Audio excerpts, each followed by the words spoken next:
guys, welcome back to a new video. In this video, Remo and I are going to walk you exactly through how we scaled our brand from $0 to $1.5 million in just 90 days with our supplement brand. This has been a question that a lot of people have been asking us on Instagram, on our socials, and we thought, you know what, let's just share our playbook with you guys, take you guys through a whole Figma that we have created for all of you, and just walking you from the beginning up until the end and how we scaled our brand. So first things first, we're going to start off with a real quick rundown of who we are. So first off, my name is Brandon. I've been in the e-commerce space for over 5 years. Started selling on Bolt.com in 2020, and that is how I gained my e-com experience. And my profession with my previous brand and also our current brand is going to be operations, backend, strategic thinking, planning, and also team building. Yeah, my name is Remo. You haven't seen me a lot before on Brandon's YouTube. So I'm also for 5 years in the e-com space, also started on the same platform, Bolt.com, since 2020. And yeah, my professions are fully marketing. I'm a marketing genius, strategizing and also team building as we are scaling. Got the question a lot for the Facebook wizard to come out of his shell. So in this video, we got him, guys, we got him. So first thing what I want to walk you guys through is going to be real quick about our first brand. You've all seen it online, but for the people that haven't watched me before, our first brand did 8 million euros in revenue. So here you guys can see the exact screenshots. We had a brand called Travix. We showed it on the 29th of November, 2024. We posted about it on Twitter. We went actually public with the brand for you guys to see like the numbers we're doing and also to show you guys like, you know, this is what we're currently working on. But yeah, then eventually that ended up being a whole big scandal in January 2025. You guys have seen it online. I have here a real quick YouTube video for the people that are interested in to watch it. I go through the whole backstory, full breakdown, showing you receipts on what actually happened versus what you guys have seen online. So to go further to what happened when we lost our brand and to eventually us making our new brand. So on the first side, we got here on the left, Remo and I actually in Cape Town enjoying life. We're enjoying the villas that we're in. We're enjoying the cars that we're riding through. We're having actually a very nice vacation after a very successful Q4 for our previous brand. But literally in a glimpse in January, we ended up losing our brand, right? So here you can see on the right side, a picture of Remo and I at the McDonald's actually on the day that when it happened. You know, we were standing here in this picture, we were eating. You know, there is also a picture of us here as you guys can see, but it wasn't really for looks. On that day, we did lose our brand, and we were eventually very hard reflecting on, you know, what went good and what went bad and how did we not prevent this from happening and how can we prevent this in the future from happening. So we just were here, we discussed those things, we discussed what are the next steps, and that is how we eventually came across building our current brand the right way. So as you guys can see, we first really reflected on what we had going. So we had 4 very good pillars within our business. We knew how to do product research and market research. So we had very good creative flows and very good product research skills to eventually finding a product that we could scale. The Travix product was really actually super easy. We just spotted online, saw that the numbers were good, and we implemented it onto our own store. We had a very good basic fundamental of team building. So we had like Filipinos actually running our business. So that's what we had. Next to that, we were also generating revenue, which we did millions in revenue with Travix, 8.0 million euros in total in 2 years. And that was also mainly because we had a UGC strong engine of pumping out UGC posts a lot on Instagram and also running it on our ads. And next to that, we also had a basic front-end branding. What a lot of people are talking about nowadays of starting branded dropshipping and stuff. In our case, we had a product with a logo on it and also our website with a logo on it. And then we eventually went to discuss actually our big pain points. So as you guys can see here, there's a lot more red than there's green. So we got, first thing that we did wrong with our brand was customer retention. So we had no returning customers. We had a 1 product store and a low AOV over time. The second thing was P&L and finances. So we had a very wrong, incorrect P&L. So we thought we were making money, but actually we weren't. And we also had no CFO in the business, and we also had no understanding of cash flow. The third thing is risk management. We do not have any backup manufacturers, no backups at all. If we lose our manufacturer, then we're cooked. And that was actually the case with our previous brand. And then we also had lack of knowledge for growth. So we did not have any forecasting in place and no preparation. And then we also did not have the right who's in our business. So we went into our business with a very solopreneur mindset. So we wanted to really save money and not do any hires to grow our business. And that's what I then mean with the solopreneur mindset. You know, in order to grow, you need to have the right people. And if you want to grow faster, you grow with a good team and not just by yourself because you want to save money. So that is what we had. And then we eventually came across our biggest pain points, which Remo wants to go over. Yeah, as you guys know, marketing is key for every brand. That's why we call them the biggest pain points, because what was wrong from my side is we were focused on too few avatars. Yeah, so only one specific target audience. Then also comes to that like the limited audience pools, especially countries, like we bought stock and we have an electronic product. So we were only selling in the Netherlands. That's why our CPAs and stuffs are rising a lot. And we focus on too few angles. What also comes down to too few avatars. Wasted time on the ad account structure, like we tested CBO, EBOs, bid caps, cost caps instead of just focusing on better creatives. That's the number one lesson I've learned. Waited for competitors, new winners. Like I was in a rip mindset, like okay, let's wait till a competitor from another country launch a new winner and then let's create it instead of creating our own engine. And blamed seasonality, like we thought like back to school sale, now it should be go hard. And then after that, when the performance went down, it was like now we have to wait till Black Friday till the sales will go up. That's the wrong mindset a lot of people have. Same for offers, like we had no good offer. We actually didn't test a lot on the web shop, so low level A/B testing and not testing LPs, list calls and advertorials, what is crushing for us these days. We didn't do anything around that. Yeah, and after analyzing those things, we saw where we had the good fundamentals and where we were actually very lacking in. So then we came to the conclusion of actually we did not know everything. There was still so much for us to learn. And we do not have any business anymore after losing Travix. So we viewed that, but then we eventually looked at what do we now have that we can implement into our new business. So the first thing is we did have cash flow and we had knowledge from our previous brand that we could implement into a new brand. The second thing is we looked at categories for high customer relation and MRR proof, which we're later on going to come down to why it's so important to have customer retention in your business. And the third one is going to be that we found a few products and we started deeper research, and that is actually what led us to actually get to work and build this new brand. So as you guys can see here, we started this brand in February. So we lost our first brand in January 2025, started this one in February 2025. And here you can see on the left that we had done in this month, we started making our first sales like around 7 February, and then we scaled it up to $56,000 in the first month. And here you can see in our previous month, we done $1.5 million. So in this exact video, we're gonna give you guys the full breakdown of how we built our brand and how we're currently scaling it. So handing it over to the Facebook wizard. Yeah guys, take your notes, put your phone on still and let's go. So how did we find that product?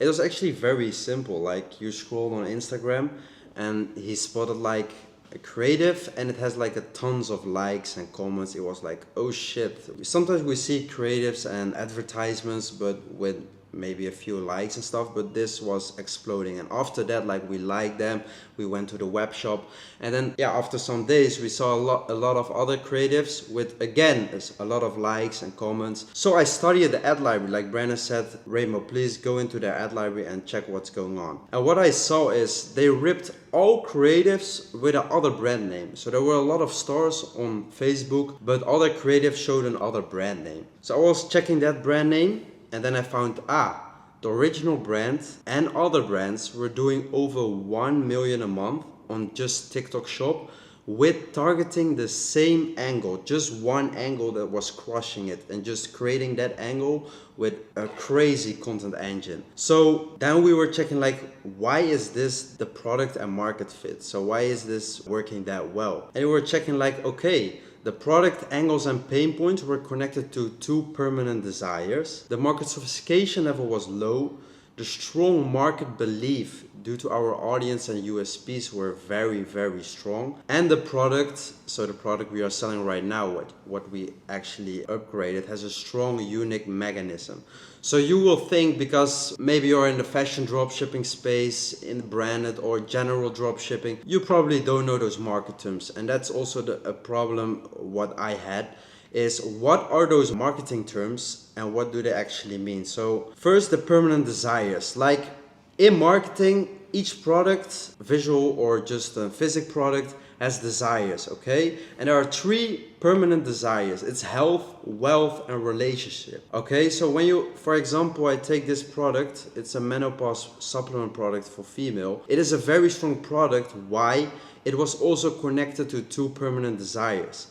Like, it helped for menopause, and when woman has menopause, then yeah, they have sub desires in, they want a nice hormonal balance, also actually energy, bloating as well. There are a lot of sub desires connected to that product, but also for relationship. Like, relationship is also important in life. Like, again, it's health, wealth, or relationship. So it was also connected to female libido. So that's why our product was so strong to advertise, and it's not seasonal related or whatsoever. Then the market sophistication level, like, you have different levels in the market you are selling in, okay? There are very new markets, so a very new supplement, for example. I know, to give you an example, again, this menopause, like, it was very new. There were some supplements, but girls, or yeah, women even didn't know that there was a pill that can fix their hormonal balance. So the sophistication level was actually 2. So what that means is there is competition, so there are brands coming up, but the belief is very strong because it's something new. So they think, this is something I'm looking for a very long time, okay? Those doctor visits and stuff that didn't help, so they will immediately believe, and especially women, like, this pill will help it. So for us, it was just a strategy to scale by louder marketing. So what we mean by that is the marketing already knew the product works, but multiple stores are entering and all promising the same ads design and angles. Like, because the market belief was so strong, brands could, or stores can just use the same kind of advertising, the same kind of ads, and it will work. Yeah, but how to win in that market is you stronger the promise, you claim the dominance, through clarity, proof, and stronger the communication. So basically a stronger way of advertising, what I will dive deeper into. Then for market belief, again, why it was so strong, is that our audience, they already believe to be true about their problem and that the types of solution that work. We first agree with their existing belief, like, hey, that those doctor visits don't work, or yeah, it's something you just have to ignore. And then we say just, yeah, you're right, most menopause supplements don't work, or other medications or doctor visits. And then you reframe it towards your own mechanism. So because they don't target hormonal balance at the root, so that's basically your USP you bring to them. Like, first you agree with them, then they feel connected to your, basically your creative, and then you give them the reason why your product works for them. Then the unique mechanisms, because in marketing and to compare yourself to other brands, you shouldn't be just another menopause supplement. Yeah, your product does need something unique.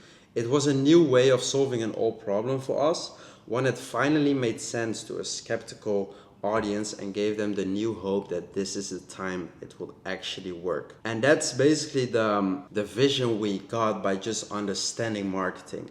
And that's what you don't learn with fashion dropshipping, with general fashion. It's all seasonal related and just pumping out products. But when you understand marketing, believe me, I've experienced and learned it myself in the past months, you can make everything to work. So yeah, you're very curious, like, how did we test and scale to those numbers? And I will bring you step by step, one by one, how we did that. I think nobody in the e-com space could show this very transparency. So yeah, we will give you the sauce. So month 1, as you can see, we started with literally 0. We made our first sale on 6th of February. And yeah, how did we test? First, it was very simple. You focus on the low-hanging fruit, and that's what I did. It was just downloading all winners from those TikTok brands and just rip it and launch it on Meta in a CBO only US targeting. Why? We always saw on X, like, US is the main market to scale like big numbers, 100k days, so we had in mind we don't want to make that mistake with traffic by just focusing on the Netherlands and other Europe countries. No, let's focus on US. So we launched one US CBO, everything in one ad set. Like, I published all the ripped creatives in one ad set. We feeding that data to the pixel ad account. That was very, very important. And I think a lot of people that want to start a brand, that want to switch from Google dropshipping, Facebook dropshipping to actually a brand, they're gonna test products, but they see they become unprofitable. Guys, I want you to understand, this is so important. Like the first 2 weeks, we were very unprofitable, okay? And a fun fact, again, if we follow what most gurus teach in fashion or general dropshipping, turn off ads after 3 days if not profitable, this brand will never exist, okay? So I want you to understand, like, what it is like the first weeks you have to feed your pixel with data and also the ad account. Most of you don't know this, but your ad account has like 70% of the data and your pixel like 30%, okay? And after those 2 weeks, we saw the CPMs goes down, the CPC and CTR became healthier, and that's where we unlocked winning creatives, because not all winning creatives from TikTok Shop will become a winner on Facebook, because you have like a totally different audience on Facebook. That's the biggest reason. And we also unlocked a winning offer. And in that way, as you can see here, like we were testing, and here you can clearly see to the numbers, we scaled literally in like 7 days to 5K days. And I think, 2 weeks to 10K days. It was like crazy. And what I did for testing after those 2 weeks, so when we became profitable, I fed the campaign with more new creatives, be daily. Like most of you guys, they gonna test like, I don't know, once a week and then they let it run. No, I was feeding the campaign, hiring the budgets, because I have learned you have to feed the ad account and pixel with a lot of data, and then Facebook knows, there is the right target audience. And then I also launched myself. You have to understand, this was always just me and an editor, right? You don't need a team or whatsoever in marketing. First, understand marketing yourself before hiring someone else. So I launched a ton of static images for aware market stages. So let me explain you quickly so you understand me for the awareness stages. Like in marketing, you have 5 awareness stages, okay? You have unaware, problem aware, solution aware, product aware, and most aware, okay? So what we were focused on was in the beginning, and that's what most brands gonna do, focus on the most aware stages, okay? So what it basically means, like product aware means people already know there is a menopause supplement that is working, but they don't know which one to choose, okay? And then you have to showcase why your product is better than them. So that can be us versus them images. It can be UGC, where someone is storytelling that they tried this product, but come to our product. You can show product reviews, testimonial UGC, discount offers. It's like aware markets. And why you want to focus on that is like all the other big brands, they create the audience on Facebook from unaware to product aware with their expensive marketing.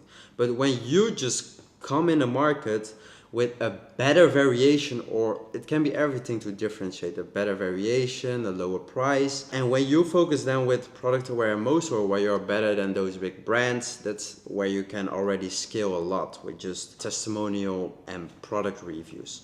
And that's why we launched a lot static images ourselves. Why? Static images are mostly fully aware. Like it was just mentioning one main USP and showing the product and the offer, you know it, and we scaled with it besides the TikTok shop winners to like 10K days. Just to give you an understanding about the unaware stages, like with the unaware stages, you use a lot of VSLs, long and short form VSLs, when you bring them from very unaware to more unaware.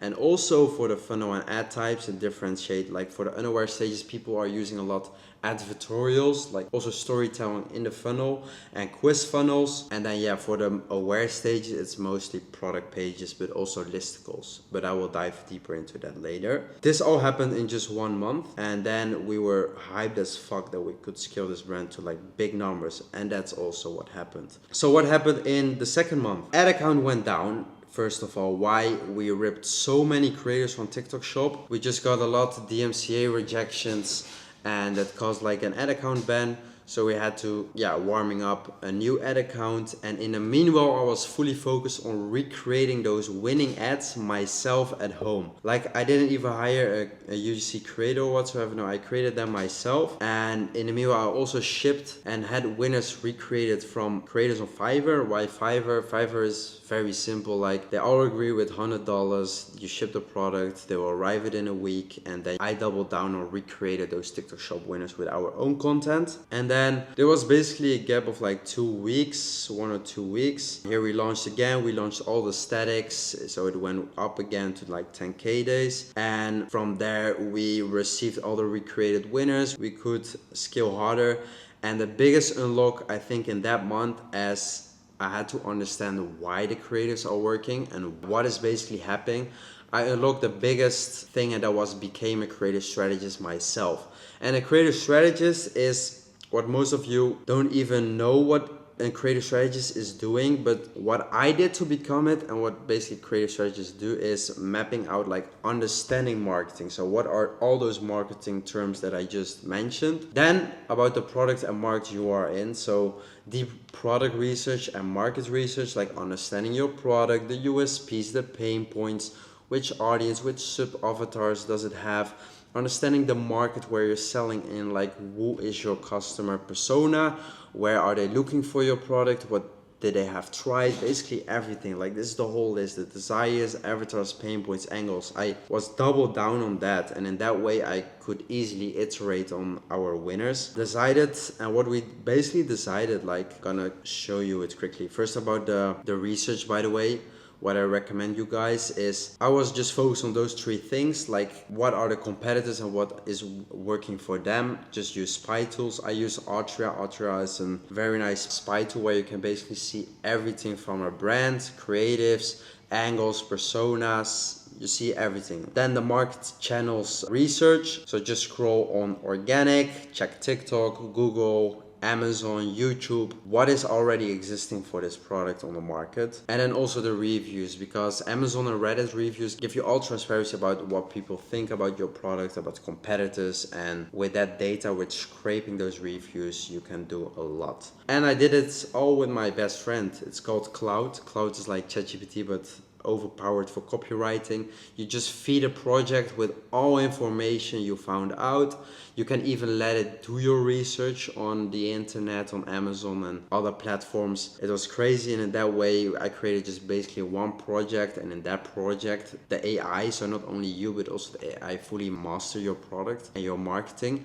And in that way you could easily create scripts and iterations on winners. So what I meant, what was unlocking the skill, is we decided to double down on one specific USP and topic. So when you have a product, let's say the menopause, you have a lot of main avatars, okay? And what we basically decided is, we were focused on too many avatars. It would take too much effort, but also you spread out your focus. So we focused on the strongest one, and in that avatar we created creatives and static images around sub-avatars.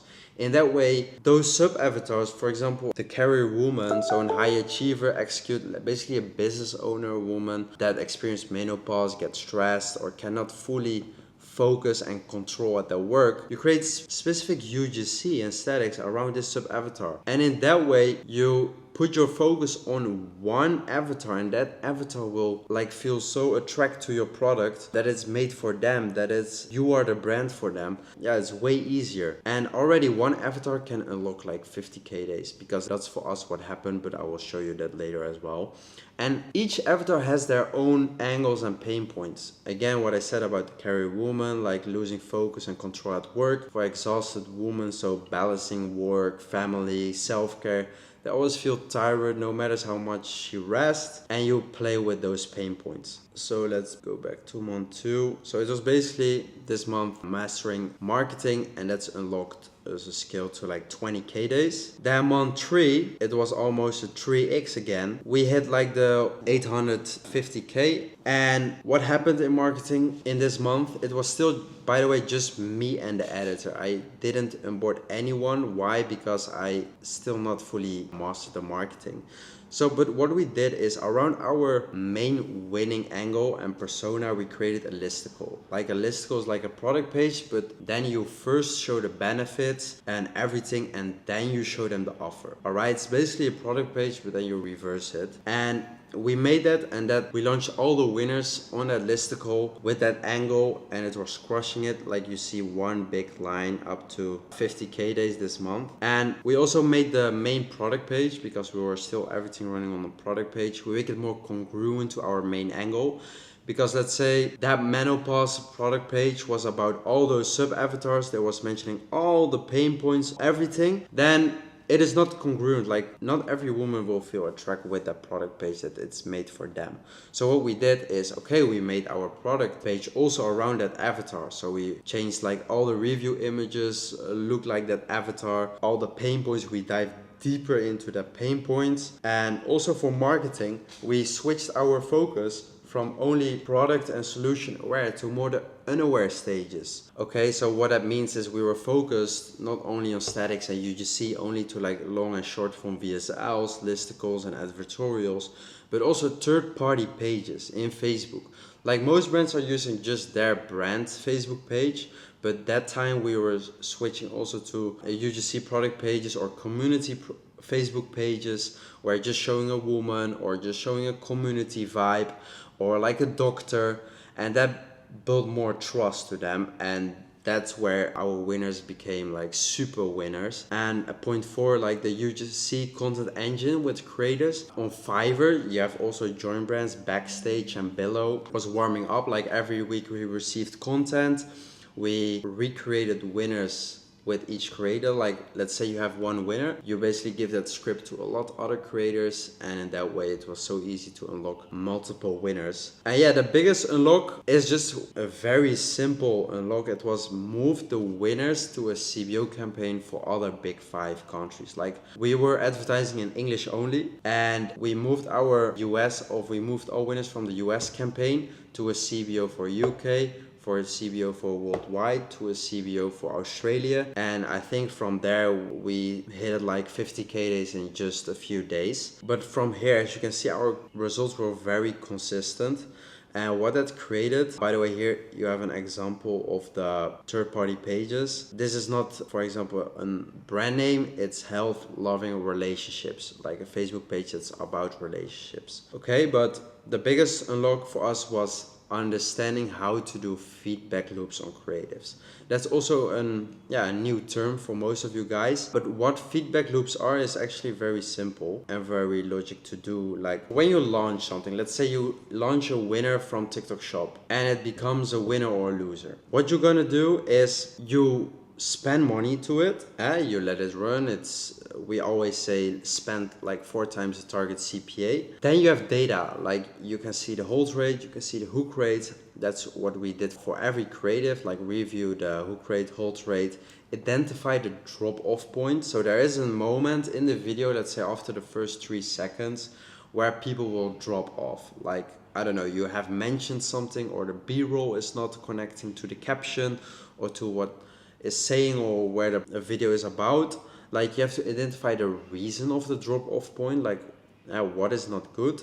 With that feedback and insights, like you're gonna discuss it with your editor or just with Claude, for example, a very nice sparring partner. These days Gemini is, by the way, better because it can basically read your video but also the visuals, and discuss what worked, because that's also very important. For example, the hook rate is very strong, let's say 45%, but the hold rate is maybe 2%. Then you should know what is working well in the hook rate. Like that's also very important. And when you have mapped that out, then you can iterate on that creative, but also you can take it as a feedback for new creatives, okay? Then you start doing research, script writing and editing again to create the new batch. We created I was basically the whole day busy with creating scripts and filming myself and sending just B-rolls and a lot of shit to my editor. And when you have the feedback, insights, you know what's working, you know what didn't work, you put it all in cloud, like, or in a document, so you remember, like, okay, what have worked and what didn't work for the brand or for our creatives. Then you start doing your research and script writing and editing again for the new batch. Like, we created like a weekly batch, but a huge batch, which like 20 or 30 concepts. And what is very important to do this every single day. That's why it's also a loop. Like, research is not just a one-time task. No, you do it like every day on Reddit, on competitor research, because you have to be up to date and you have to, and every time when you do research, what is working for us is every time that unlocks something like, this is something I didn't know or whatsoever. So to come back on the loop, then you do research, script writing, you have the new batches ready, you implement the iterations, so how you replace that visual that was creating the drop off, or maybe created the hook rate stronger, and then you have the new batch ready with the iterations. Then you launch it again. That's basically where the loop closes. You launch it again. You spend 4 times the CPA. There will be some winners. There will be some losers. And then you do it again.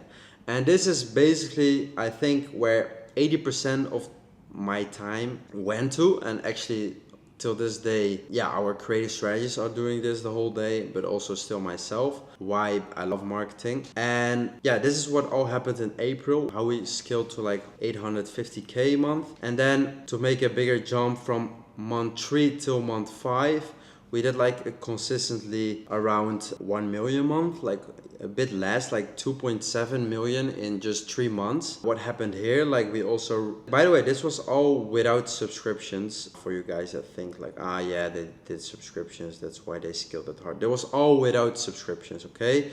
We introduced our subscription offer here. So here you can also see the screenshots, our first 100K in MRR. We were very proud of that. And what we did this 3 months, because you will maybe ask like, wow, your results are still very consistent, like a little drop off, but we also were focused on consistency, back end, team building before scaling, because at this point I couldn't handle it anymore with just me and an editor, you know, like I understood the marketing myself. So here's where we start building the team. Like we expand our team from just me, Brandon, what did everything in back end, supply chain, CRO, everything, and the editor and just the customer service VA. And we added like a CRO team because we had to do A/B tests. We have to optimize the web shop around our subscription offer. A Google Ads agency because we want to expand in market channels. Why?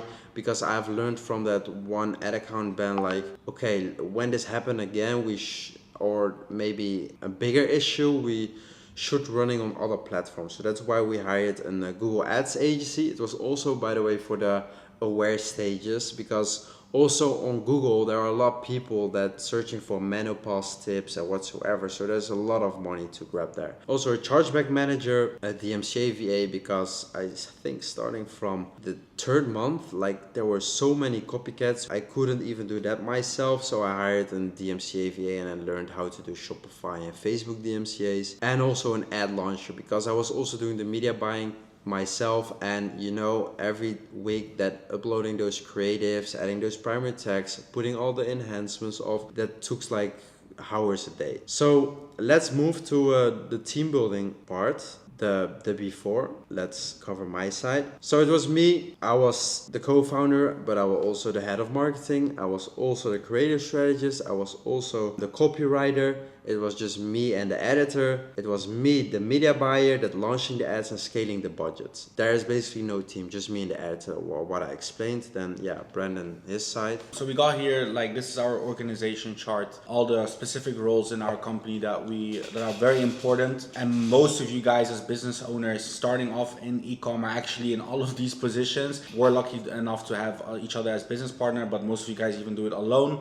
So we got here also the head of operations, the head of growth. And then on my side, I was taking care of obviously the back end and operations. So for me, it was head of product because I was taking care of the supply chain. So head of product would then take care, for example, of creating the product and doing the research on the product. Then we got the supply chain manager, CFO for accounting stuff, customer service manager, and then I was handling all these VAs, and then a retention manager as well. So mostly what we do is we have on our organization chart now, which you guys will see at the end when we show our numbers now, these green represent actually assistants or VAs under you, and then the purple one are the leads. So they actually manage that specific role in the company. So then obviously the people that are below on green have to report to the people that are the leads or the managers, and then the managers were to report to the heads, and eventually they report to the CEOs and founders. So everyone's goal should be trying to position yourself to being a real CEO, being a real founder, because in the beginning, if you're just running your whole business, you're not actually a CEO. You're just operating your own business. So those 3 months was fully about building the team, staying consistent, because at some point it's better to not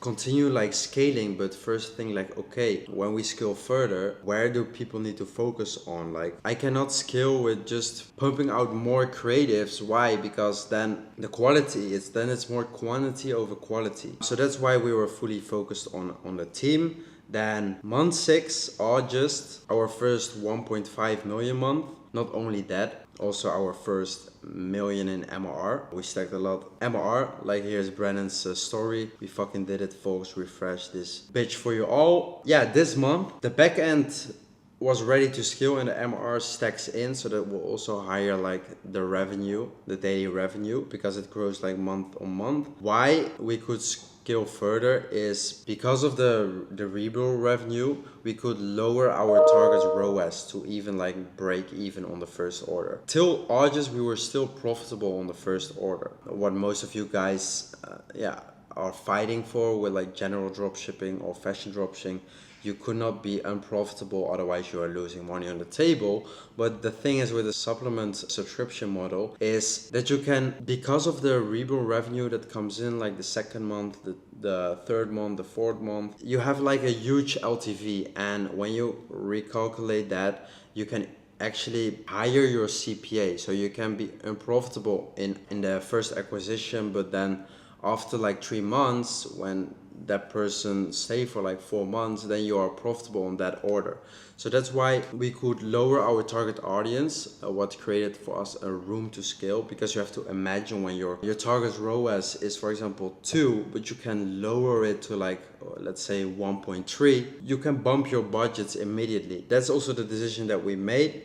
And for the marketing updates from this month, it was very popular, like AI creatives. I was just maximizing ChatGPT 4, AI UGC with product in hand, and just play with it, because I had in mind like I have to be up to date, I have to master, because I already mastered marketing and creatives myself, and when you master that, you can just let it do by AI. So I start testing a lot with that. I also onboarded like a creative strategist here, and I trained him a lot with all my knowledge very intensively. We did the creative strategist hand in hand. I didn't let him do everything and I just sit back and watch. No, I was just working the whole day with him, and he learned a lot, and that's also where we could higher our volume, because I was still pumping out this amount of batches, but he too. And in that way you keep the quality, but you also increase the quantity. Okay, and we enrolled editors in AI, so I gave like AI courses to my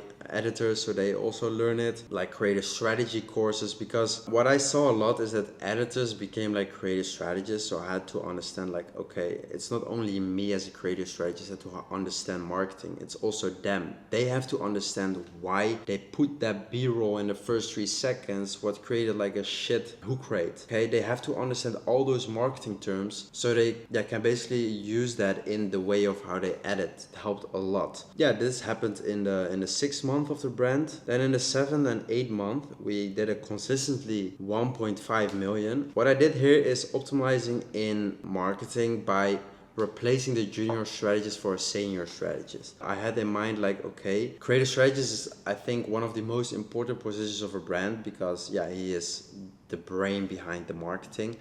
And when I still had to explain him a lot and fire him with ideas, but he didn't create those ideas himself, I thought like, okay, this takes too much time for just managing. So I replaced him for like a senior strategist who is very experienced with other big brands and know how it works. He just basically jump in the business and you don't have to explain him anything. He just explains you what to do and what you can improve in the marketing of your brand, and that's what you want. Again, we lowered our target audience from break even to like unprofitable on first order. Why? The MRR again stacks in and we had more room to scale. What we also saw is we hit like a little creative fatigue, so that's also why we got higher the budgets, but as you can see the revenue is not hiring that much. So yeah, but there was room to scale to switch like the target audience to unprofitable first order. We onboarded also a creative agency, because what you want to do is when you get to those numbers, you want to learn from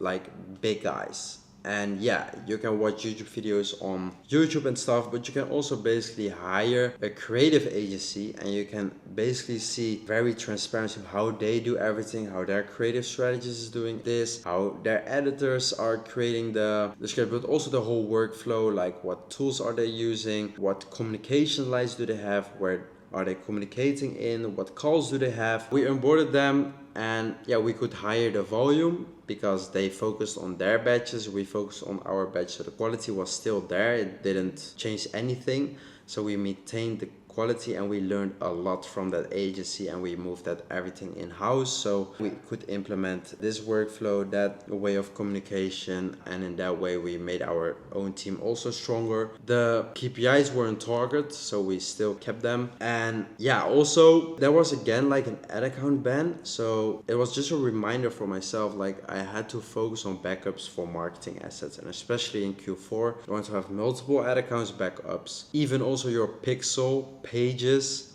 basically everything, business managers, profiles. So I was focused on that, so it's ready to scale for Q4. So that were my focus points, and yeah, in that was basically the last 2 months where I was focused on. Then yeah, the target and also the goal for this month, where we are executing on right now, is whitelisted marketing. So what you basically do is you connect your creators to your brand in Facebook. That unlocks like a way less CPM, but also more brand awareness. All right, we are now at a point where we have to focus on creating our brand stronger, so people will choose us above those bigger brands where we look like this in the beginning. And editors mastering AI for creatives, like these days, I love this quote I saw on X: a scripted UGC video with a real creator is the same as a scripted UGC video with an AI creator these days. Like the emotions, how they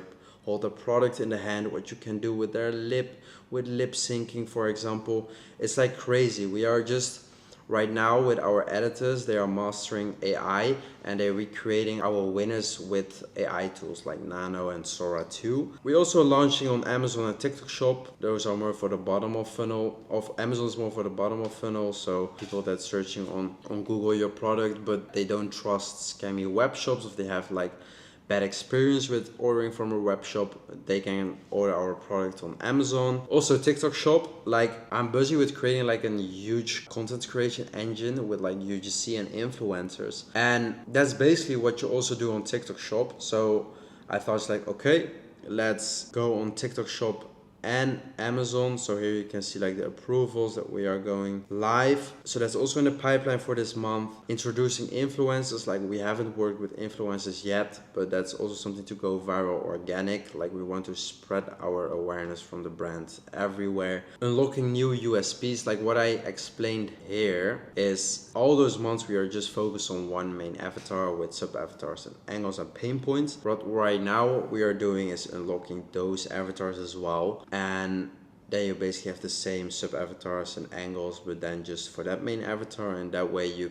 could also horizontal scale. So that's something what I'm focused on with the creative strategists. As well for the products, I think Brandon can explain more about it. Like we are expanding product collection to increase AOV. Yeah, so we really want to start increasing AOV for our brand, and the reason for that is, first of all, because we're very focused on our subscription model. So CAC is something that really plays a very big role in our business, especially in the supplement space. People think that in Q4 you're going to be able to scale like for very big numbers, like how all the other gift giving brands are scaling in Q4, but for supplements that's not really the case, you know. So I would say like Q4 is mostly when supplement brands are going to start looking at, you know, where are areas that we can improve in our business. And one of the things that we saw was AOV, in order to fight off high CAC in our ad accounts, so that we're not like going under break even, which we are currently, but I mean like going towards like a 0.3 ROAS or something we really don't want. So being like very, very unprofitable on the first order. So we want to minimize that risk by increasing our AOV. And one of those things is, for example, bringing more SKUs to our store to increase the AOV. Exactly. Then also introducing native platforms. Why? Like, I know some brands, they are doing bigger numbers on, for example, AppLovin than on Meta. So this is also a very popular way to expand your awareness from your brand and unlocking new marketplaces, so you're not dependent on just Meta. And like hiring head of operations and performance and marketing, what we will show you in the end of the organization chart. Yeah, so here we can see with the organization chart, this is our organization chart that we actually had from August, been building out all the way to November. So here you can see that Remo and I are actually less involved in the day-to-day tasks. So I just went ahead and put here some anonymous image, but actually in our own real organization chart we got image of the specific persons that we know, like who's handling that department. So yeah, if I can quickly speak for Remo, like, you know, he's no longer doing the media buying, of at least not that much involved. We got the creative director lead, who is now like really focused on with the strategist on coming up with like new ideas and making sure that they come up of at least finish their tasks like at the end of the week. So for example, here we got the senior creative strategist that needs to be doing 15 concepts a week, research next to that, script writing, you know, and under him he's got the video editor and the image editor to bring to life what he has created. So we got all these sections with the notes of actually each department of what they actually do and what their deliverables are on a weekly basis. So we also got a UGC manager right now for the influencers stuff that we have planned, copycat manager that takes down the copycats. And then also from my side, as you can see, I've like actually fully removed myself from all the day-to-day tasks and just actually focusing on like the head of operations. So as you can see here, we got the managers on the important areas in the business, like risk management, head of product, CFOs, customer service manager, retention manager. And then for like CFO, customer service manager and retention manager, they got assistants under them that report back to them, and they have their tasks, right? So they have to make sure that these people are delivering what they should on a weekly basis. And then for these three people, they don't have anyone under them, so we just got the notes discussing actually what their tasks are. So for example, supply chain manager talks to the supplier, places orders, does the forecasting for us, and also prevents us from being out of stock. So that is what we currently have. So yeah, these terms, you guys have probably seen them. Everyone knows them in the e-com space, so I'm not going to go too deep into that. And what we got here for the people that are interested, our tech stack, we use everything. What we got here for our team operation, which is going to be Slack. So Slack is going to be mostly communication. And then we also got ClickUp for our project management tool that we also use for each department. And then here we got a separate section for our agencies. So the organization chart that you guys see here, this is our in-house team, first of all. And then we got our agencies as well. So this is our organization chart of November with the agencies that we're currently using. So we got email marketing agency, TikTok shop agency, Amazon agency, Google agency, and creatives agency. So for example, where you see my face, which is going to be email marketing, and for example, Raymond's face, you see him on all areas, which is marketing. He takes care of the marketing side of the business, and email marketing, why I'm involved there is very much in making sure that it goes hand in hand with CRO and obviously increasing AOV and generating revenue, and that's why I take care of that. So these agencies is what we have, and obviously over time you want to move this in-house so that you can save costs instead of paying these performance-based money towards these agencies. So that's what we currently do with our business for you guys. So heading on to the next department actually in our business, which is going to be supply chain. So that is what I handle for our business, and I'm going to be walking you guys through about exactly how we handle our supply chain and how we validate the manufacturers that we're working with, especially after going through what we did with our previous brand. So first things first, how we found our product was explained by Remo, but how we eventually sourced our product is another. So first thing is we went on Alibaba, we looked up the product name and started searching for a supplier with the following criteria. So we are actually looking for very well reviewed manufacturers. So in this case, we look for manufacturers that are 4.3 plus, that are verified suppliers on Alibaba, that are 3 years plus active on Alibaba that do have all the certificates specifically based on what you're looking for. So if you're selling an electronical product, you want them to have a CE certificate. If you're selling food in a specific country, you're going to need to make sure that, for example, the supplement is halal, right? So those are the things that are very important to know if your manufacturer has those. And then obviously we always want to work with a custom manufacturer, right? Because if you work with a third party, they're going to just be putting on their margins. On top of that, you're going to be paying way more for your product and losing on your margins. So this is the way that we did it. And I also know the other famous way for beginners are mostly by working with a Chinese 3PL that can do the sourcing for you in the beginning, that you can then transition after 100 plus orders. That is what my advice would be. So if you're within 3PL, for example, with a day one or a best fulfill and you're working with them, you know, you can just send them a picture of your product. They can do the sourcing for the product once you have orders. They're going to have a look with their manufacturers. They're going to say, yes, we do have this much stock. You can then start selling it. And then once you hit like 100 orders, then I would say like definitely make this transition to sourcing your own manufacturer, talking with them, having them actually bring them in-house and just cutting out the middleman. So here you can see what we do. So I just went on to Alibaba and continued with this example of the menopause. I literally just typed in menopause supplement and I went scrolling till I eventually found the first supplier that did actually tick off all the boxes that we have. And here we can see, for example, we got Guangzhou G Biotechnology, who's a custom manufacturer. So they're a real manufacturer, no trading company. They're active 7 years. And they have a 4.8 out of 5 star reviews with 87 reviews from all over the world. Mostly also USA people, so that's a very good sign. On-time delivery 100%, response time under 2 hours. You want them to be very quick with responding, and their online revenue is 1.3, but in reality it's actually more. You know, so here you can also see the product. Sometimes you won't see the product, but yeah, if I were to only see like only manufacturers with these type of looking products that do not look like the one that we want from the competitor that we saw online, you can just DM them and just ask them. And 9 out of 10 times they do have it in their catalog, but they just did not list it onto their Alibaba listing. So that is what we do. And then here, if you were to click on the product, you can just double check, you know, how many times they've sold the product. You can find their name again. You can see that they're a verified supplier, custom manufacturer. And here you can then also see the pricing you're going to have to pay for the units when you order from them. So this can also vary very much if you're like, you've placed a lot of orders with them, you know, they will even go down with their price. But I would say with supplements, it's not, in the beginning, it's not important to focus on having a low price. That's what most of you guys are doing, where I'm going to come down to why that's actually a bad thing. And then you want to first focus on quality, focus that you have a product that's really working, and then eventually you can work to like cutting off the edges, cutting down the unit price so that you guys keep more profit in the end. So this would be a verified manufacturer that we would reach out to and decide to work with if they tick off all the boxes of our checklist, right?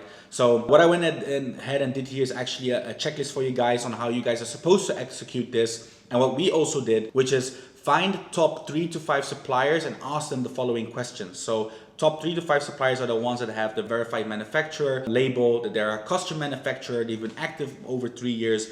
That checklist, if you have those manufacturers from the first and second, maybe even third tab on Alibaba, then start DMing them, start asking them the following questions. What are the product ingredients and have there been any improvements with the product in the last 6 months, right? You want them to be up to date with the latest trends, or that they've had previous buyers from them complain about the product and then they went ahead and improved the product to be fulfilling what was missing with the previous batches that they were providing to their sellers. So that's what you want. The second is you want to ask if they have an Eurofins China test certificate for the product you are trying to source. So you want to know if you're having a legit product or not. The third thing is going to be about the lead times. What is going to be the lead time for the first order and the second orders? So some case scenarios, if you're going to be sourcing a product, if you were to find a product like this is a very white labeled product, you know, there's no logo of a brand on it. So manufacturers are definitely going to have this. So the lead time for these products can be like very quick. They have it in stock, it's ready to go. But you also want to ask them,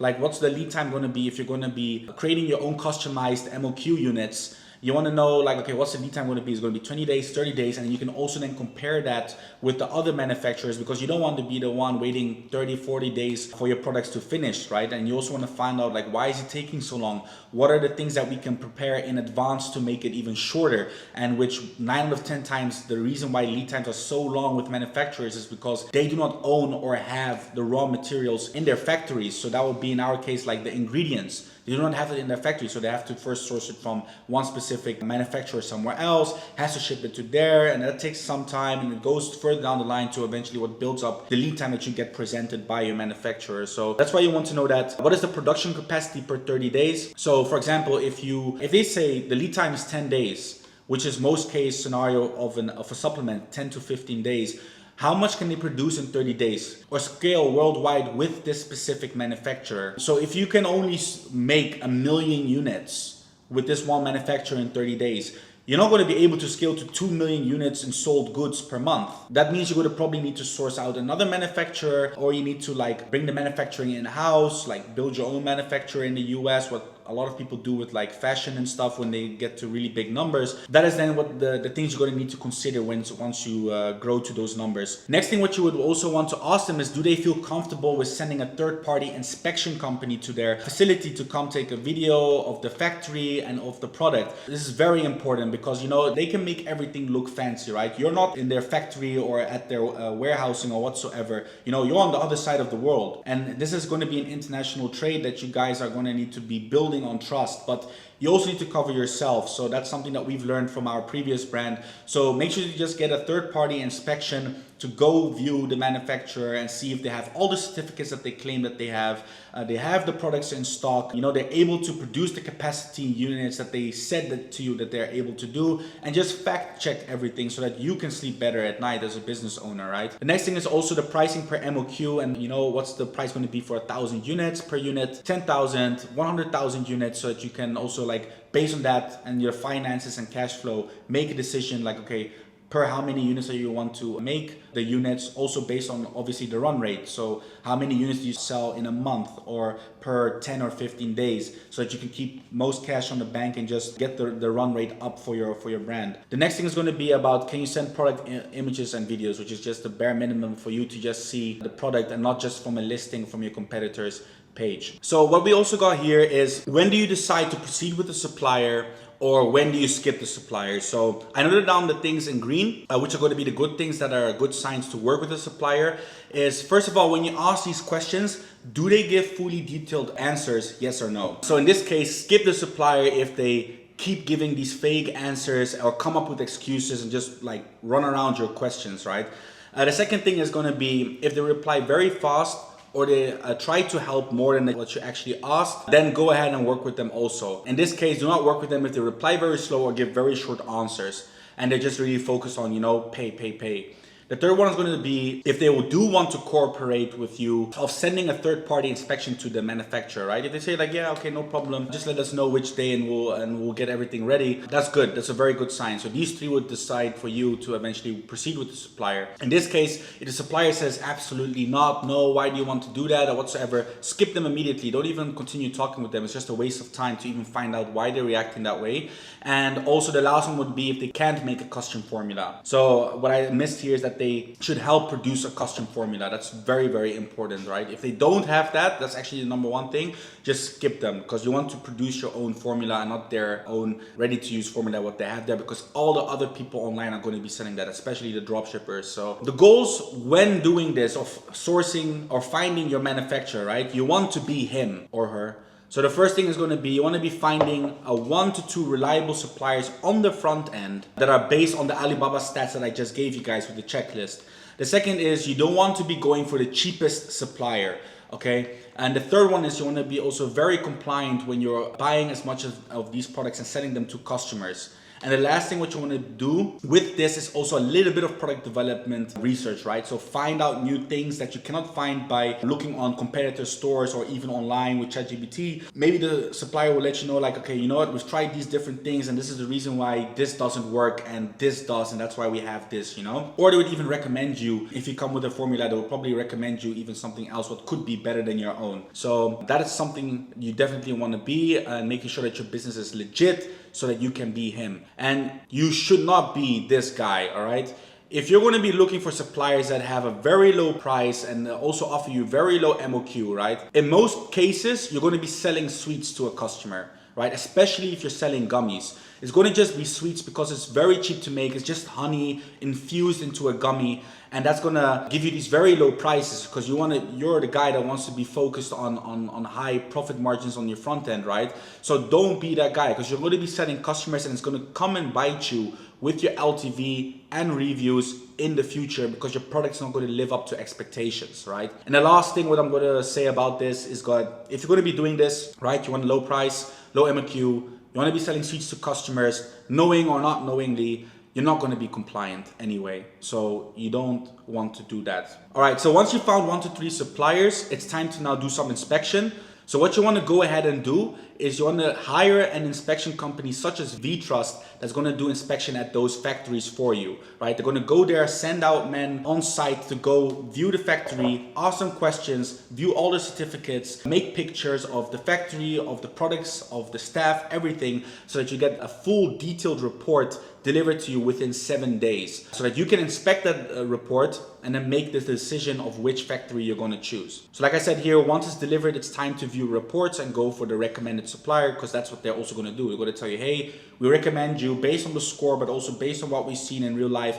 This is the manufacturer we would recommend you as number 1, second one, and third one, and here's why. So in this case, obviously, I had to also bring you guys some real life results of how this looks like. So when you get a report back from VTrust, if you log into your dashboard, you're going to then see here, they're going to add in videos and images. So you're going to see how the factory production line looks like, the packing line, how it looks like, the factory production line again, if there's different sections in the factory, the outer packing line video, the factory lab, how it looks like, and also the inspection video, what they have is going to also be shared with you. And then next to that, you're going to get a fully detailed report, like, I don't know, it's probably like 30, 40 pages, where they're actually going to give an overall rating. So they have all these sections that are very important for you to view. So here you can see a summary. A factory can score between 1 and 10.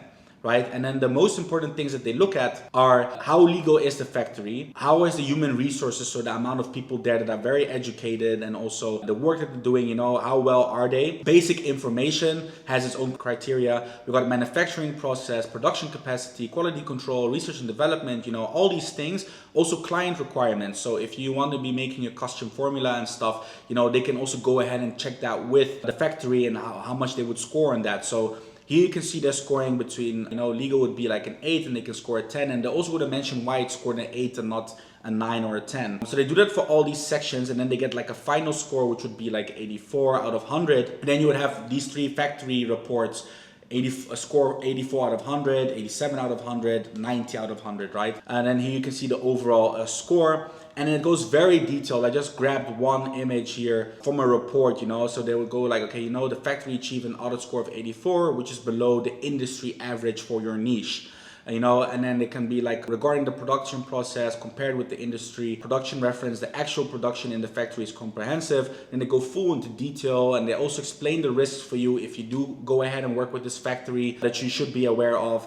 You know, they get all the images of the factory, all the certificates. They add in also images, videos of how the mechanics also work in the factory, and everything that they use to produce these products. You know, they give you full details as well. So these are the things that you can expect when you work with an inspection company. So VTrust is one of them to work with. You know, you also have SGS as well. It's also available on Alibaba. You can also use them. But VTrust is what we've known since back in the day with working with Bol.com. Next thing is going to be, once you have that all delivered, you know which factory to go for in order for the available units, but then already start talking about, you know, you want to penetrate the market, you want to be different from your competitors, you want to create your own custom formula and your own customized MOQ with the right labeling, the logos on it and stuff. Then you start that process with talking with your manufacturer and getting everything ready while you're still selling the white label products and delivering those to your current orders and customers. And then the last thing, as a final note, what I wanted to add for you guys is making sure to quality inspect every customized MOQ order, especially with custom formula. The second thing is going to also be making sure that every order has a batch number, expiry date, business details, EIN code, and supplement fact that must be 100% accurate on your supplement facts and your whole packaging in general, because if not, the FDA will come for you. Over time, if you're doing these big numbers, they're going to go ahead and order a product from you, and they're going to see, like, you know, go to test your product and be like, okay, is this product legit? Yes or no? A very big brand in the supplement space recently got tested by FDA, and what was found is that they are having a hidden ingredient that makes the customer reach their desired outcome, was implemented in every batch that they placed so far, but they don't even have the legal rights to sell that because it was a pharmaceutical ingredient. So you don't want that happening to your brand, because if you look them up on Google, first thing what pops up is FDA. Then your brand is cooked. So then we're going to go ahead to the last part of this video, which is going to be about the biggest thing that everyone is concerned about and wants to know, which is going to be subscriptions, LTV, and offers, right? So I'm going to go ahead and explain everything from A to Z for you guys. The first thing is, when we started off with our brand, like Remo said, we did not do any subscriptions in the beginning, right? And that is also something that I recommend to you guys. What we did in the beginning is we first focused on getting proof of concept, which is easier if you're not running any subscriptions because it's going to drop your conversion rate. So focus on proof of concept, focus on making sure that you're getting sales and getting profitable. And then you want to focus on also a higher AOV. In our case, that's what we did. Being profitable on first purchase and giving Facebook as much data as possible and increasing the perceived value for the customer by playing around with the offers, giving them free gifts and seeing what sticks and what doesn't, right? So this is the exact phases what I would give you guys if you want to start with subscriptions or supplements in general, but this counts actually for every e-com business that wants to start MR, is phase one. Phase one is going to be launch to get traction without subscription. Like I said, your conversion rate is going to drop if you launch subscription, put it on your website, everything, because your brand is new. It's coming into the market. As Remo said, people do know the product, but they do not know your brand. So why would they want to subscribe to you? Okay, unless there is a benefit to subscribing, which is a whole different subject on its own, which I can make a special Miro video for you guys, just diving more deeper into how you implement and optimize your subscriptions. So I'll leave that sauce for a different video. So first thing is keep it easy and simple, launch and get traction, get orders, be profitable on your first order. All right, so phase two is going to be build more cash flow by being profitable on first order. Like I said, it's super important that you're making sales, being profitable on the first few orders, and the first 1, 2, maybe even 3 months. In our case, we were 3 months just focused on getting sales, feeding Facebook data, and just scaling actually when we hit our first $1 million month, and that is when we eventually implemented subscriptions. I wouldn't recommend that you need to do that for 3 months and then implement subscriptions, but first make sure that you're getting cash flow in the beginning and then you can start doing that. Third one is going to be introducing subscription offers. So stack MR to go to break even on first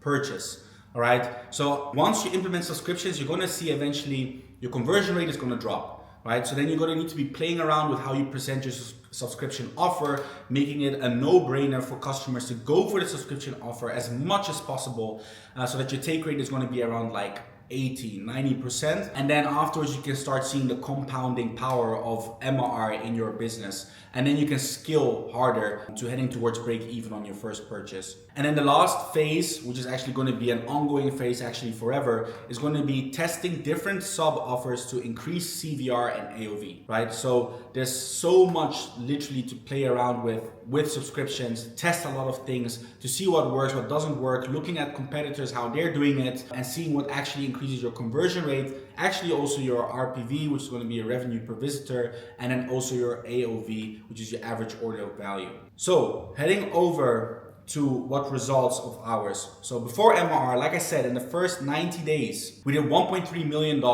in revenue, right? As you can see here, returning customer rate is 1.5. So actually we do not have any retention on this, right? So gross sales and then after discounts, 1.3. And here we can see after implementing MR, this is going to be results of 3 months. So 1 August up until 1 November, we did $1.5 million every single month consistently. And that is literally the power of MR. So I'm going to dive now deeper into explaining MR in general for the people that do not even know MR, so that you guys get a better understanding of why it's actually the best, most gatekept method actually in the e-commerce space, right? So MR is monthly recurring revenue, right? So money that comes every single month recurring into your business. It's a subscription-based model, right? That you can implement into any e-commerce business, depending really on what niche you are in, you know, clothing people, people that sell fashion, they do that, but not with subscriptions, right? They have customers that come back with email campaigns, email flows, because they have a lot of SKUs on their store. In our case, selling supplements,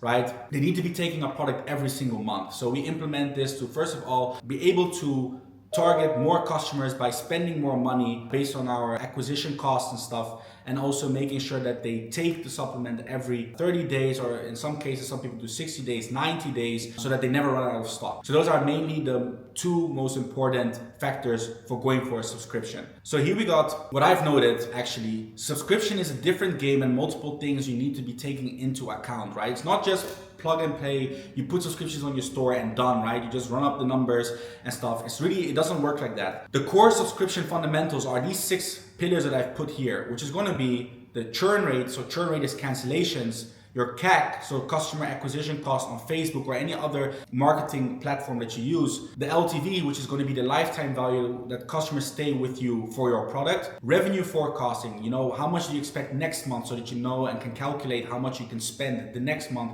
without being not profitable in that month, right? Break even ROAS, so the BER, making sure that you also understand your margins for your product so that you can scale past that or just stay on around that ROAS, so that you break even or you go into the negative. And then you also have payback period. So when you spend X amount of money, when are you going to be profitable after a couple of months, right? Big, very big brands and even subscription models for like SaaS and stuff, really dependent on what you're doing, you know, they're profitable after 6 months. You know, so they spend a lot of money to acquire you on those first orders, which is in their case going to cost them 6 months before they start being profitable after the 6 month. In our case, we don't want to be doing that, right? Most case scenario, you want to go for like 60 days max and be profitable from the 3rd rebill onwards or the 2nd rebill onwards. That's what we aim for, at least. So here I've just noted down real quick with ChatGPT the benefits of an e-commerce brand that does not have MR versus an e-commerce brand that does have MR. So we've got a few categories here. I'm going to go quickly over them. First thing is going to be the monthly start point, right? So if you don't have MR, you only focus on one-time sales. Every month, every single month, you start off with $0 in revenue, and you need to start acquiring customers again from the beginning, right? So launching new ads on Facebook, you're starting with 0, you're hoping and praying for a better month profit, that you finish today with profit on your P&L the next morning to see that and stuff. Bro, stressful if I even think about it, you know? With MR, a subscription brand, every single month you have a guaranteed recurring revenue coming in from existing subscribers. So you can actually see a forecast of next month, this is the amount of money you can expect, minus cancellations, of course. Second thing is going to be cash flow predictability. So with a no MR brand, you're unstable and dependent on daily ad spend results and even performance of these marketing channels that you're using to acquire these customers. So Facebook, everyone knows, you know, goes up and down every single day like a fucking roller coaster. And with MR, you got predictability. So renewals hit automatically each billing cycle. So you, like I said, you have a forecasting, you can see how much money you can expect the next day, the next month, the next even 3 months. Then you also have ad spending strategy. So with no MRR, focus on one-time sales, you need immediate profit to survive, right? So like what Remo said, most fashion, general, Google dropshippers, they're so focused on being profitable on their first order and acquiring or getting this high ROAS, right? If you have a high ROAS, especially with like subscription or even your CAC is like very low, it means you're not spending enough for subscriptions, right? But if you're a no subscription brand, yeah, you need to have a ROAS that is profitable, right? You have these break-even ROAS, you need to stay above it like as much as possible. With MR, you don't have that. You can spend ahead of profit knowing renewals will cover your CAC, right? So that means you can acquire more customers, be more aggressive on these marketing channels to acquire new customers because the renewals are going to take care of the losses on those days that you're spending on ads. Then you also got auction power on Facebook and Google, right, for positioning. So one-time sale brands compete only on front-end ROAS, you know, who's the highest one there, who can spend the most, but then you quickly get priced out by other people that have been active longer, right? With MR, that's not the case. You can bid higher in auctions because long-term LTV is higher, so you can spend more, go more aggressive, and stay ahead of the game as much as possible with recurring revenue. Next thing is going to be customer lifetime value. So with no MR brands, you have to be like, LTV is going to be like $40 to $60, right? They buy once from your store, you have these ka-ching bundles, you know, trying to upsell the second or third offer, right? It's a single purchase. They're not coming back for most of you guys, right? And then with subscriptions, you can have an LTV of $100 $20 to $200. If you're between this ratio, you have a very healthy business. So we're also above 120. So yeah, there's ways to increase it towards $200, but those are things that you're going to need to be testing along the way. And then we also got churn and retention. So if you're not selling with MR, you have no retention model. Every sale is just a one-off, and you're hoping that customers will probably come back with your abandoned checkout flows from freaking Klaviyo, okay? And with subscriptions, you have built-in retention with recurring deliveries and engagement to get those customers to come back, 100% guaranteed in most cases, if there's no cart declines or whatsoever. So to quickly ramp up all these last ones, so also in terms of scalability, with no MRR, it's linear, right? You need to be scaling more ads, more creatives to grow. With MRR, it's focused on compounding and making sure that every single month your MRR comes back stronger, stronger, and stronger. Then you also got payback period. So with no MRR, you need to recover CAC on day one. So you need to be profitable. With MRR, that's not the case. You can get profitable after 30, 60, 90 days, and you can still be completely running your business without any issues. Cash flow stress, I cannot stress this one even enough. With one-time purchases, you're gonna have constant stress, hoping and praying that Facebook gives you a very good ROAS on that specific day that you're running ads. While with MR, literally, you don't have stress in terms of cash flow, maybe if you just buy too much inventory, but it's very much reduced. You have predictable renewals and stabilized operations for your business. Then ad algorithm stability, spikes in conversions cause volatile performance. We all know that. And then with MR, consistent rebuilds that give Facebook steady conversion data, which means cheaper CPMs. Then we also got business valuation. Within fashion dropshipping store, you can only maybe make a 1 or 2x on your sale. 2x is very rare even on your monthly profit. But yeah, if you have monthly recurring revenue, your business valuation goes up. It goes to 5, 10x monthly profit,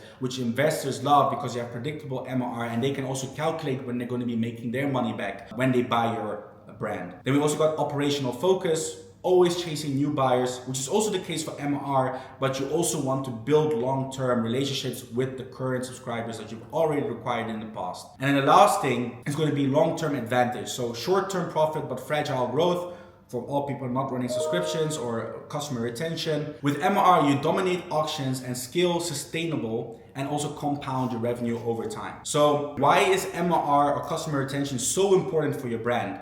So I stacked up the most important reasons why it's so important. So the first thing is going to be your tolerance to outbid competitors. You know, like I said, auction on Facebook is going to favor you the most because you're spending the most, you're active the most. And also you have more ability to test and scale more campaigns on whatever marketing channel you're using. Next to that, your brand valuation, your exit is going to be way higher compared to all these other people just doing fashion, Google, general dropshipping. And the last thing is predictability, which is going to be for your revenue and growth for your business. If this doesn't trigger you or whatsoever to be like, why the hell am I just doing general dropshipping? Then I don't know who's going to save you guys, to be honest. The last thing that I really wanted to go over for you guys to see is when you start with subscriptions, right? And this is going to be mostly for the guys that are running subscriptions. You need to understand your cohorts for your business, right? So I went ahead and just grabbed this Excel sheet with all these fake numbers that I just put in to let it make a little bit more sense to you guys how this works.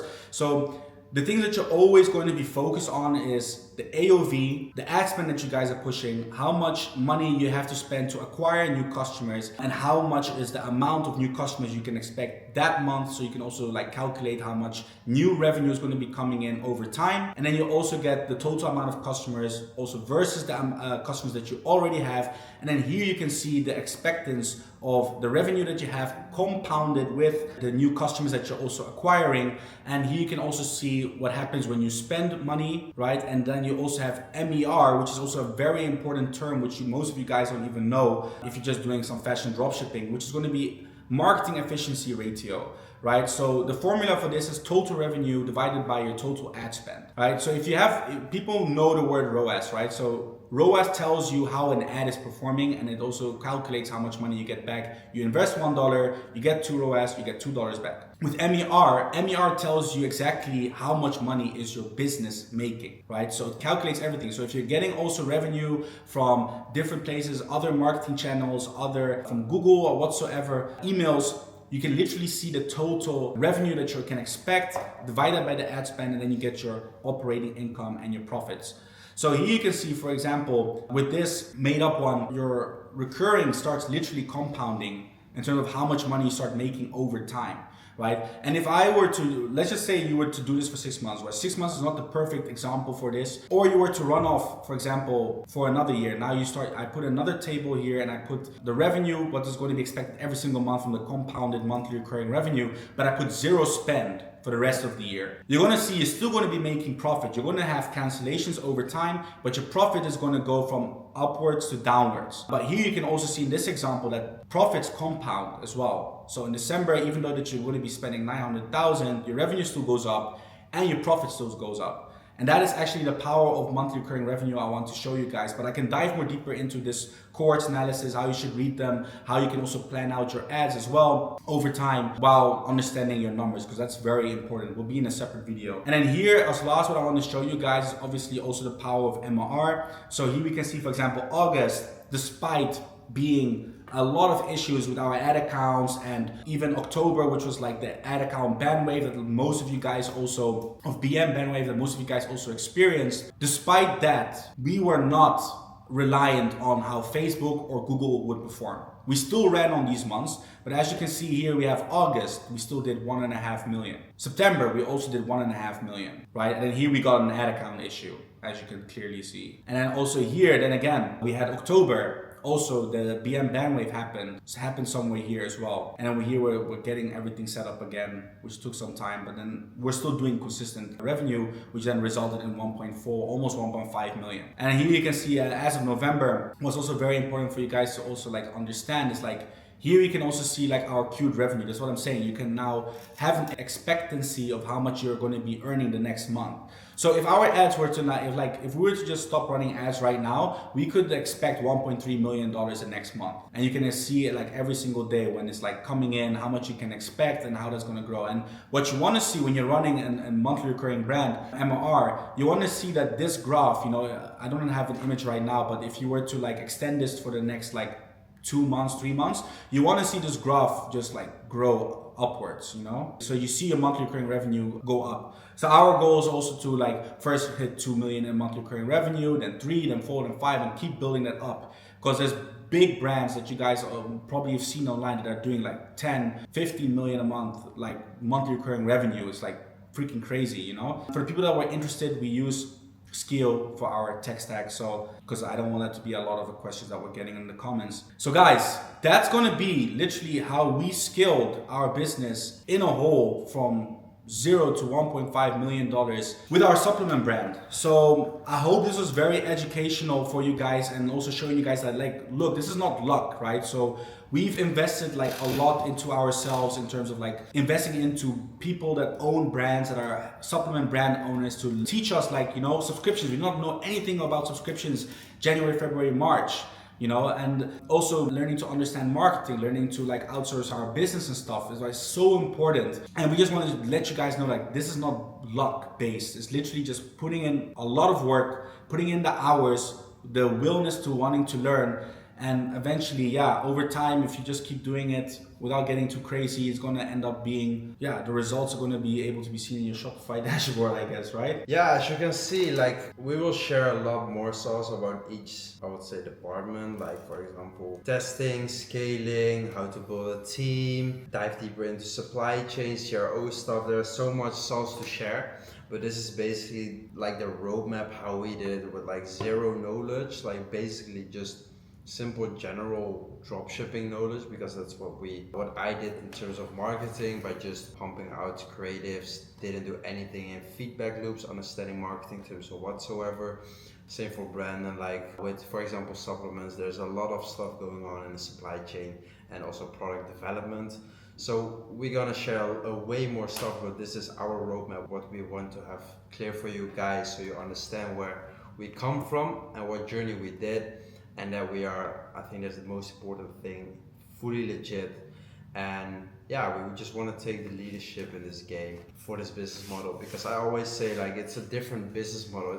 It's totally different with just general fashion, just pumping out new test products and just pray that it sticks for a few months, and then hopefully you have new winners here to keep up the momentum. No, this is a different game what most ecom guys don't even know or understand. And yeah, happy to share a lot of more sauce, and see you at the next one. Yeah, to finish it off, so we're going to be definitely creating a Miro series.